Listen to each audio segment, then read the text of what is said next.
Olá! Começa agora mais um Café com Autoridade, programa que traz até você, internauta e telespectador, a oportunidade de conhecer um pouco mais sobre as autoridades do nosso município e região. Hoje temos a grata satisfação de receber em nossos estúdios o Maurinho, que ele é o responsável pela comunicação da CIOeste, que é o consórcio intermunicipal metropolitano da região Oeste. Maurinho, obrigado por aceitar o nosso convite. Eu que agradeço, Amaral, de estar aqui novamente na TV Osasco. É um prazer estar aqui te conceder a entrevista. Maurinho, o nosso programa normalmente vem com a apresentação, com a dissertação, com o posicionamento da persona que aqui se encontra. Você dispensa apresentações, todos nós conhecemos o Maurinho de longas datas, sempre envolvido e enraizado com causas sociais, com a preocupação realmente dos interesses em comum. Então vamos dar uma breve explanada no Maurinho. Eu atualmente moro em Itapevi, né? Já morei em Jandira, já morei em Barueri, enfim. Eu fui secretário 3 vezes, né, na região, fui Itapevi, fui Jandira, fui Santana de Parnaíba e hoje estou no consórcio, né? É o que você falou, fui secretário de Ação Social. O pessoal me conhece muito com a minha atuação de comunicação, né, com a imprensa regional, com a imprensa local, mas o meu foco é o desenvolvimento regional, né? Eu acho que não pode estar bem só para uma cidade, tem que estar bem para todas as cidades, né? O colega que faz o jornal aqui, o colega que faz o jornal em Carapicuíba, então a gente tem que parar de pensar só no momento, no umbigo, né? E tem que pensar regionalmente.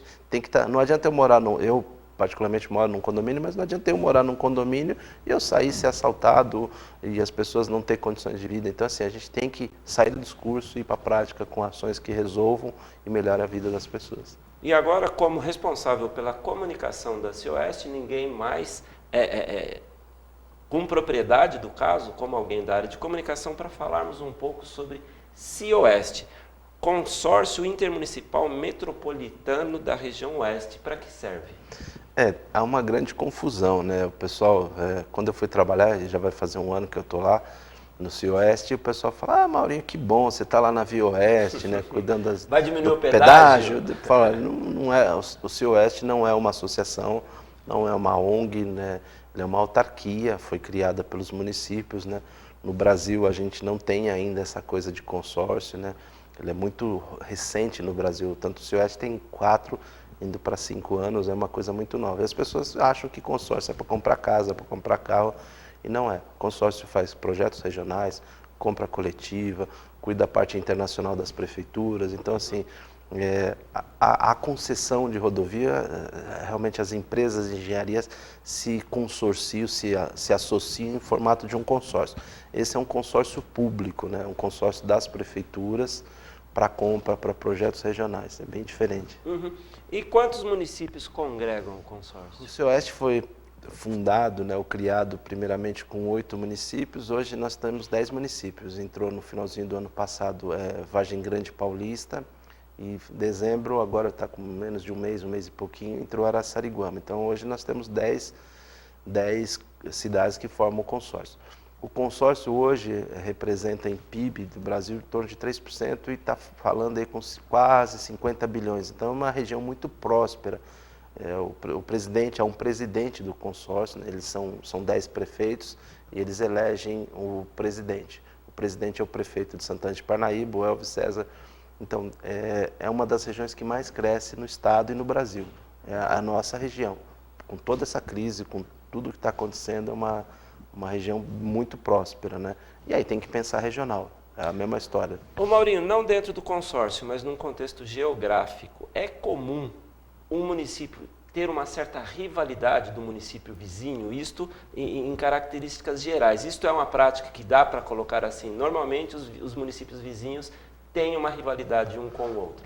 Eu vou lembrar quando eu vim morar em Jandira em 1977. Eu lembro que não tinha praticamente quase nenhuma rua asfaltada.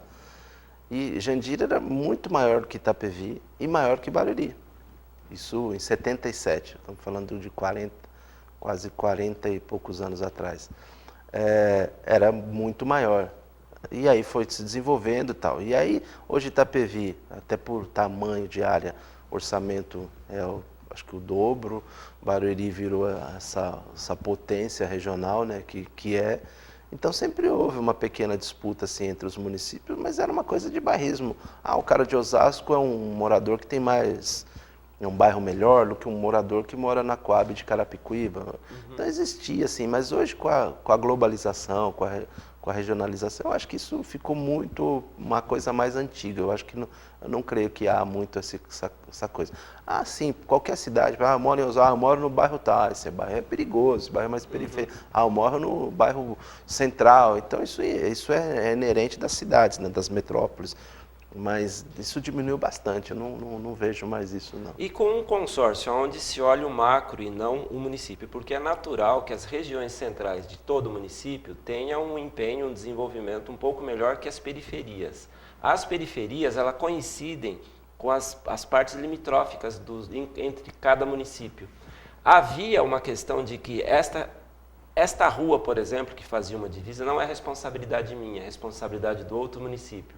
E cachorro que tem muitos donos acaba morrendo de fome. Existia esse problema e a Cioeste, ela dá uma abrandada nesta situação?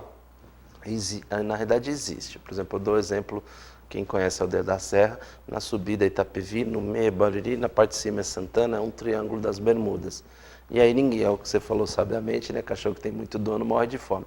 O que acontece? Ainda há, por exemplo, Osasco, há linhas com Barueri, né, divisas, alguns pedaços de bairro com Carapicuíba, e aí às vezes aquele bairro não é atendido pelo poder público, e aí fica essa coisa. Então assim, nós trabalhamos olhando para o todo, que é igual a questão da campanha, que hoje também me trouxe aqui para falar disso, a campanha de combate ao mosquito da dengue, da febre amarela.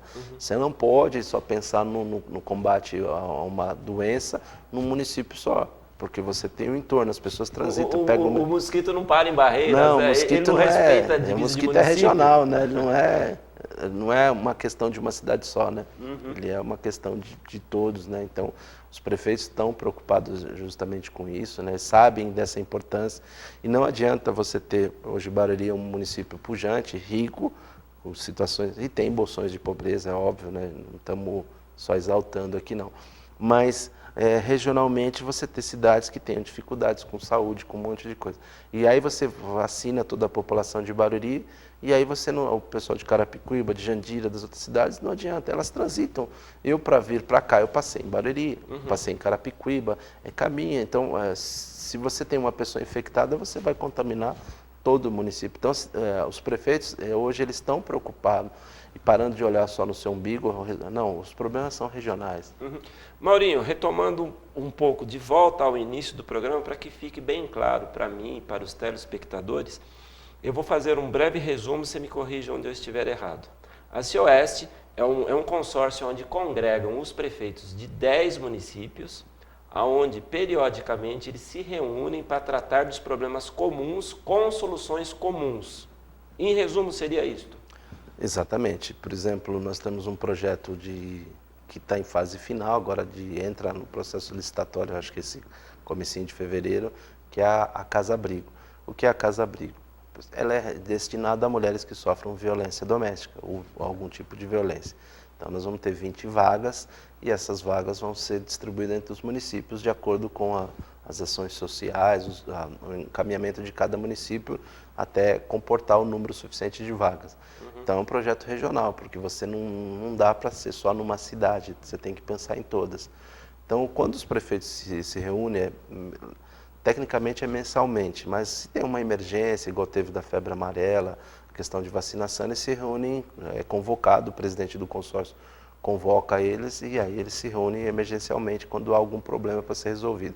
Como é a questão da parte da duplicação da Castelo Branco, que isso eles estão cobrando da Via Oeste, né, para que seja feita o acesso, acho que é Maria Campos aqui, a entrada de Barueri, enfim, a concessionária que administra a estrada precisa fazer isso. Há um lobby, há uma pressão dos prefeitos, porque um só cobrando é uma coisa. Quando 10 cobram... Ganha força, ganha força, poder de fogo, poder de compra. Sim, aí fica muito mais forte, né? Não é só um que está cobrando. Esses prefeitos, eles se reúnem numa sede específica ou é itinerante? Não, o Cioeste tem uma sede, não é própria, né, porque ainda não tem caixa suficiente para ter uma sede própria, né, por ser um consórcio novo, né, mas tem no Alphaville, Avenida Andrômeda, é aberto, quem quiser, é um órgão público, né, pode ser visitado, enfim, quiser conhecer lá, a gente recebe com o maior prazer.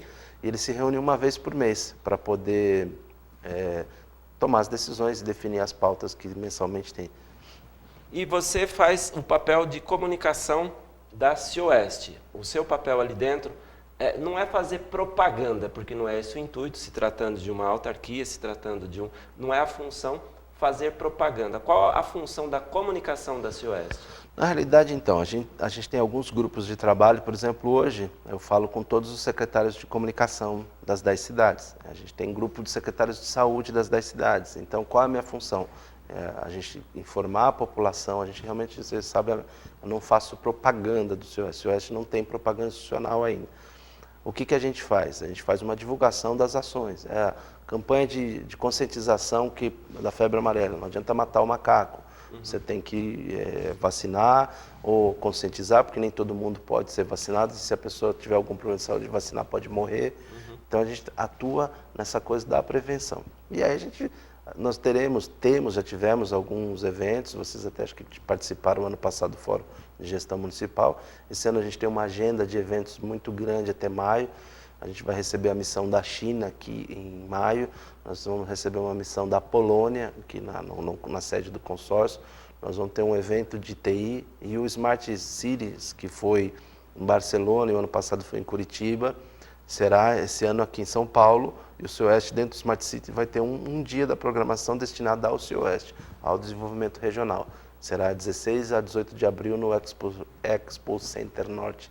Então o CIOeste também faz essa parte internacional das prefeituras, que as prefeituras não conseguem fazer, trazer investimento, trazer convênio, coisas palpáveis para a região. Hoje o presidente da CIOeste é o Elvis. Um abraço ao prefeito de Santana do Parnaíba. Como que é essa gestão? Como que fica o período de presidência da CIOeste? A gente já teve até o prefeito de Osasco, que foi. É um período de um ano, e o ano passado foi alterado, né, o protocolo de intenção, dando a oportunidade de reeleição. Então o prefeito que estava, o Elvis, foi o primeiro que foi reeleito, né, ele fica até o final do ano, para dar a troca de alternância de poder de mais prefeitos assumirem a presidência e cada um impor um ritmo que achar para o desenvolvimento regional. Então é um mandato de um ano e agora pode ser renovável por mais um ano. E tem que ser prefeito. Por exemplo, eu não posso ser presidente do CIOeste, eu teria que ter um cargo público eletivo para poder assumir a presidência. E a questão de quem paga a luz? Como qualquer órgão, qualquer entidade tem as suas despesas inerentes à existência. Quem é o mantenedor financeiro da CIOeste? Na realidade, então, o CIOeste não é uma associação, não é um clube, né? Ele é uma autarquia. Então, na criação dele foi estabelecido que era 0,07% do orçamento de 2 anos anterior. Nessa reformulação que teve, que abriu a possibilidade da reeleição, o CIOeste diminuiu em 15%. Hoje é 0,06% do orçamento anual de cada cidade. É uma contribuição mensal, né? É feita pelo PPA, pelo orçamento das prefeituras, então é colocado já na previsão orçamentária anual de cada prefeitura para manter a instituição, para tocar esses projetos, para poder fazer projetos regionais. O orçamento do CIOeste, ele é menor do que uma série de secretarias. Hoje, o orçamento inteiro anual não chega a 4 milhões. Então, não é a ideia do consórcio, realmente vou dar o exemplo, a ata de medicamentos que hoje as prefeituras compram pelo CIOeste. A fita de glicoteste, aquela fita de medir a glicose, ela custava em média 1,5 para as prefeituras. Pelo CIOeste, ele sai 45 centavos. Por quê? Porque o montante é muito maior, né? Então a gente consegue diminuir custo muito de várias coisas, várias ações que é feito pelo consórcio. Maurinho, já estão me alertando aqui pela vinheta que devemos ir para o intervalo e voltamos já. Não saiam daí.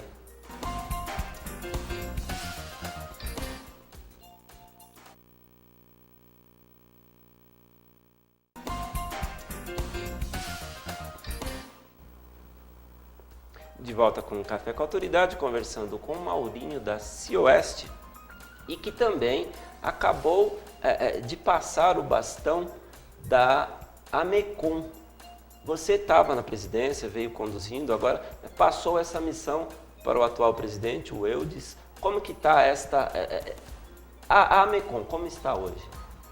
Na realidade, a associação, né, de imprensa, né, ela está no momento de transição, né? Muitas pessoas queriam que eu ficasse, mas eu acho que eu já tinha cumprido o meu papel, né? Ajudei a fundar e fiquei 4 anos. E eu defendo a alternância. Então, o colega Eudes aí, eu faço parte do conselho, vou estar ajudando, enfim. A associação ainda, algumas coisas, por exemplo, a gente nunca cobrou mensalidade, ia cobrar, ficou naquela. Agora será feita uma mensalidade até para gerar fundos para a associação. Então é importante a associação ter o seu caixa. A gente tem problemas sérios aí da imprensa regional. No jantar que você estava, você viu que eu defendo, até junto à promotoria, aos poderes públicos, que a imprensa precisa ser financiada, né?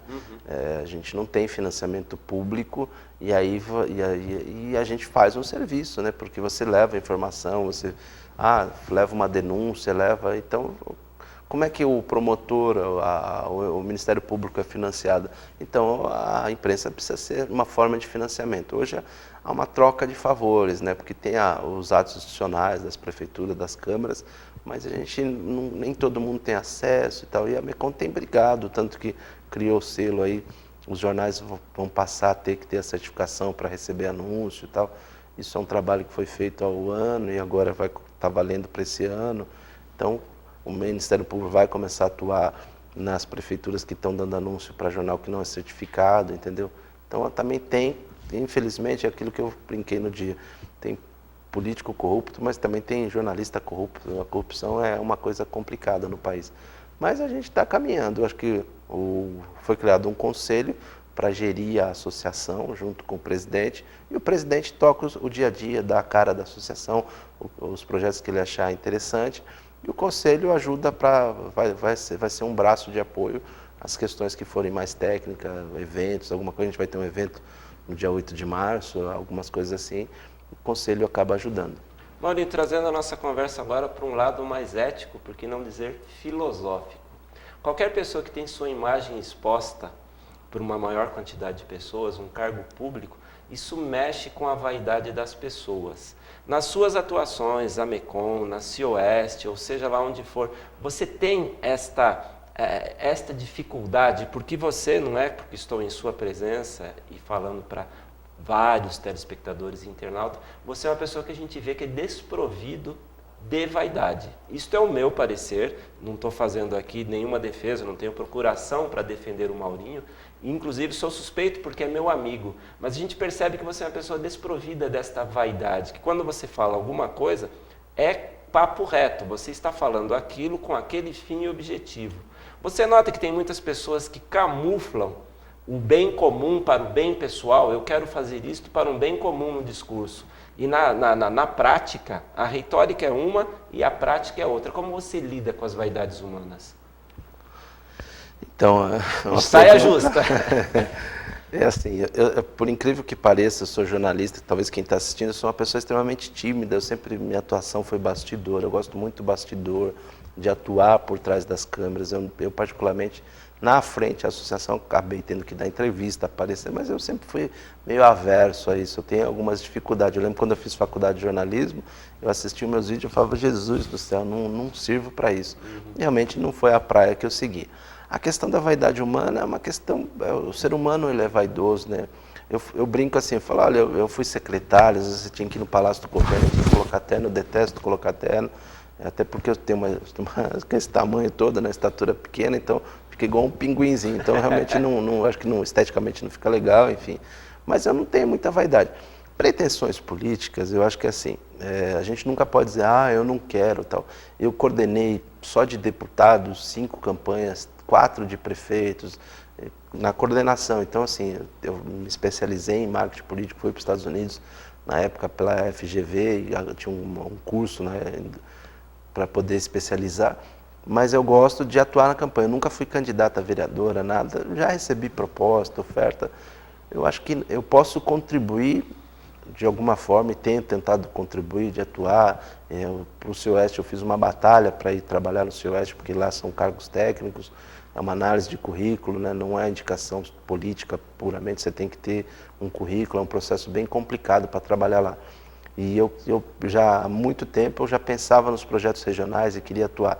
Então aí automaticamente os amigos falam, mas você é candidato, faz aquilo, mas eu particularmente assim, eu acho que depende de um grupo, eu tenho realmente um grupo de hoje de imprensa comigo e tal, mas eu acho que defendo que a imprensa tenha que ter um candidato a deputado estadual, federal, a gente não tem um colega representante, a gente tem bancada da bala, bancada evangélica, bancada de não sei o quê, e não tem a bancada da imprensa, por isso que a imprensa está tão jogada. É uma coisa que, se acontecer, eu não vou dizer para você, Amara, eu não quero tal.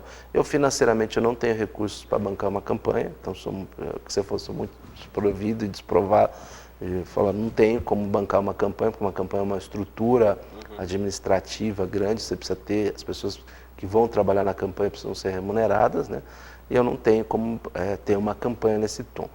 Mas eu tenho um grupo político que eu faço parte, eu apoio uma pessoa, né? Acho que sempre fui muito claro, muito transparente. Por mais que eu goste ou não goste, muita gente gosta, eu apoio a deputada Bruna, né? Uma deputada que a gente é amigo, independente, antes dela ser deputada. Então, assim, o projeto político dela é o que me interessa hoje, que ela alavanque cada vez mais e tenha cada vez mais sucesso político, porque a gente faz parte do mesmo grupo político. Mas eu, pessoalmente, depende de uma série de coisas, de partido, de colegas, de estrutura financeira. Não, acho que eu ainda tenho muito para contribuir do que só para a política pura mesmo. Acho que a política é um meio, a gente está num processo muito ruim, né, nacionalmente e regionalmente talvez, mas é aquela coisa de asco de política, mas a política é um meio de transformar e melhorar a vida das pessoas. Não tem como fugir disso, seja qualquer regime, seja monárquico, parlamentar, a política é o único meio de mudar a vida das pessoas. Maurinho, com o seu conhecimento, com os seus estudos na área política, eu vou fazer uma afirmação que é um parecer meu, concordem ou não, e eu queria o seu parecer a respeito. Normalmente, quando uma pessoa se candidata, ela vem com um posicionamento bastante convincente e os valores, a ética, a conduta irrefutáveis no seu começo de campanha, até que ele assuma o cargo e no decorrer do período você vê uma mudança de atitude. Eu volto à pergunta anterior. Isto é mudança de vaidade ou ele ingressa numa máquina, num sistema que ele não tem muita opção em passar a apoiar coisas que anteriormente ele abominava, passar a ter atitudes que anteriormente ele questionava? Em resumo, o poder corrompe? Eu acho que sem sombra de dúvida, né? O poder, né? O sistema político brasileiro, da forma que ele está montado, um exemplo disso é o Lula, né? A máquina engoliu ele e ele está pagando um preço por ter estado na máquina. Maluf, não estou defendendo, não. Está preso, eu não vejo nenhuma manifestação. Eu acho que não é, com 87 anos, não vai resolver nada. Eu acho que até a gente estava brincando. A pena para ele seria o seguinte, dá um Singapura para ele, toma todos os bens dele, dá para o Estado para recuperar um pouco que roubou, vai morar no Singapura, a pensão de deputado não vai viver com salário mínimo. Eu acho que seria a maior condenação. Talvez aí se faça justiça. Agora colocar um senhor de 87 anos na cadeia. Sem reparação. Sem reparação, não vai mudar em absolutamente nada. Punição, então, assim, a gente precisa, e aí talvez nasça essa coisa de acharem que eu sou político, da gente rever as questões políticas nesse país. A gente precisa rever como é que a pessoa foi presidente de um país que movimentava 1 tri por ano, e ele não tem uma casa na praia, ele não tem um sítio decente. Ele foi o maior executivo do país, né? Eu não votei no PT, não estou defendendo, não. Então, quem está assistindo, acho que tem que ter muita coerência no que eu estou falando. Mas a questão administrativa, a pessoa movimentou bilhões, trilhões, e ela vai morrer na pobreza? Então, assim, é o que você falou sabiamente, a questão ética, a questão de valores e a questão... Se a gente quer fazer justiça, então, assim, o Maluf vai morar no Singapura, dá uma pensão de salário mínimo para ele viver o resto da vida dele. Não pode ter benesses, não. Ou fica na cadeia. O juiz pode dar a segunda opção para o cara. mas os bens têm que voltar para o Estado. Se roubou, foi comprovado, tem que voltar para o Estado, é Com isso. certeza, porque eu acredito que a punição ela tem que estar enraizada na condenação para que cause um arrependimento. Um arrependimento chama um pedido de desculpas, que a primeira ação para quem pede desculpas é reparar o mal causado. Então se deixa o mal causado aonde está, os dinheiro nos paraísos fiscais e coloca o cidadão na cadeia. Mas e a reparação do mal causado? Eu acredito que o mal que esses políticos, que os nossos governantes nos causam, não é os 53 milhões que é achado no seu apartamento, é o tanto que ele deixou de servir a população, que era o discurso dele no início de sua campanha, que era o que convenceu o povo a votar nele. E agora, como que nós podemos, Maurinho, na sua visão política também, identificar para podermos escolher em quem votar? Porque é tudo muito teatral. Se eu estiver conversando aqui com o maior estelionatário político que se tem a notícia, em meia hora de conversa, ele vai ter argumentos o suficiente para me convencer. Você assiste uma campanha política, uma campanha eleitoral na televisão, é tudo lindo, maravilhoso, mas qual a dica que você dá para podermos, sem fazer aqui apologia partidária, mas falando de ética, moral, costumes e bons valores, como que eu identifico o bem? Então, eu acho que isso é uma tarefa difícil, vou te dizer por quê. Eu acho que é de cada um, é uma questão muito ética, porque eu não paro na vaga onde não pode, por exemplo aqui, eu paguei o estacionamento, caro. Não, os pequenos atos. Eu acho que os pequenos atos é que moldam o caráter de uma nação. O político, aquela coisa, troca de favores, a questão da febre amarela agora, as pessoas estão acabando com alguns prefeitos. Será que é culpa só dele? Porque a pessoa... Ela tem pneu, o jardim dela é uma porcaria, ela joga o lixo na coisa. É uma série de sucessão de erros. Depois ela vai lá e fala assim, a culpa é do prefeito. Então, assim, será que é só a culpa do prefeito? Então, assim, a gente quer culpar sempre o outro e não assume posições. Então, assim, a gente está combatendo algumas coisas, a corrupção no país. Uma vez o guarda me parou, a minha mulher que faz o documento do meu carro, para mim ela pagou IPVA, estava tudo certo, só que ela fez eletrônica e esqueceu de fazer o licenciamento. O guarda, eu ia almoçar com o coronel em Barueri, e o meu carro foi preso, aí chegou a polícia, o comandante que era meu amigo, não, vou levar, falei, não, vai levar. Falei, tá certo, ele está cumprindo o papel dele, por mais que meu carro eu consegui tirar no mesmo dia, fui lá, quitei, paguei a multa. Nos trâmites legais. Se a gente tentar levar tudo no jeitinho, a gente tenta. Eu assim, eu odeio furar fila. No trânsito, eu procuro ficar lá. Às vezes eu vejo o pessoal passando, puta, eu tô aqui, eu sou um otário mesmo. Mas eu vou fazer o que é certo. Então, essa coisa do político, a gente hoje tem mecanismo de fiscalização, está cada vez mais controlado a questão do dinheiro público, ele não pode... Eu sou de uma geração, eu tenho 31 anos de profissão, Amaral, que o prefeito, ele tinha o cheque da prefeitura debaixo do braço. Não existia lei antes de 2000 não existia lei de responsabilidade fiscal. Então o prefeito chegava e falava assim, eu quero comprar aquela TV. Ele ia lá, assinava o cheque na Casa Bahia, levava a TV embora. Não tinha prestação não tinha, de contas. Era uma bagunça. Ou então hoje ele tem quem conhece prefeitura e processo administrativo sabe disso. Portal da tem transparência. a pessoa vê, como é que ele pagou aquela TV que custa 1.200 na Casa Bahia 2.000? Já na rede social já vão dar um cacete nele, qualquer político, não só no prefeito, presidente de Câmara, deputado. Então assim, a fiscalização tornou-se melhor, né, nesse sentido. Maurinho, o nosso programa passou muito rápido, é sempre um prazer ter o seu posicionamento, a sua visão. Outros programas hão de vir, porque você realmente é um cabidal de informação e nós temos a obrigação de levá-la até o nosso público. Muito obrigado por participar do nosso programa.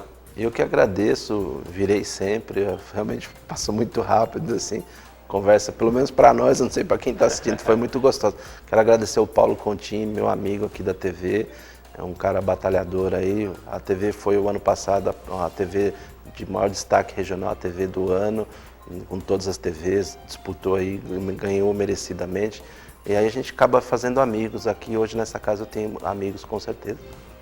O Café com a Autoridade fica por aqui, tenham todos uma ótima semana e continue com a nossa programação.